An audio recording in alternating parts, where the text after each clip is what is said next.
Isa naman ang patay at isa ang nawawala sa Quezon Province. Maraming bayan din dyan ang nalubog sa baha. Yan ang pampagising na balita ni Ria Fernandez. Tanaw sa aerial footage ang lawak ng baha sa buong bayan ng Katanawan sa Quezon Province. Sa tindi ng magdamagang ulan, wala kang makikitang lugar na hindi inabot ng baha. Yan po ang update. Baha pa din. Yan po ang update ngayon. Ayan. Baha pa.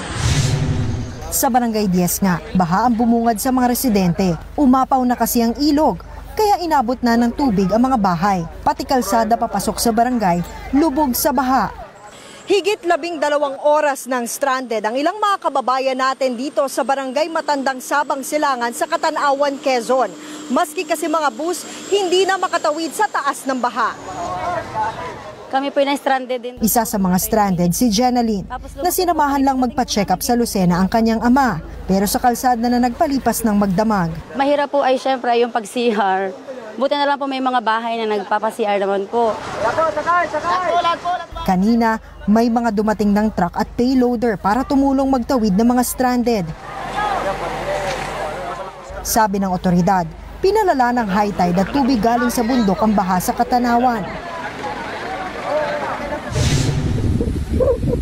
Sa bayan naman ng Pitogo, nadaanan ng News 5 ang sirang kalsadang ito sa Barangay Pakatin, Ilaya. Ayon sa mga residente, madalas talagang magkabitak-bitak at magka-landslide doon kapag malakas ang ulan. Kaya isinara muna sa mga motorista ang apektadong lane. Bukod sa Katanawan at Pitogo, ramdam din ang hagupit ng bagyo sa iba pang bayan sa Quezon. Sa bayan ng General Luna, umapaw na ang ilog kaya hanggang bubong na ang baha. Hindi na rin madaanan ang ilang kalsada sa Tagkawayan dahil umapaw na rin ang ilog sa tuloy-tuloy na buhos ng ulan. Sa bayan ng Mulanay, nagtumbahan din ang ilang puno at mataas na ang tubig sa ilang barangay.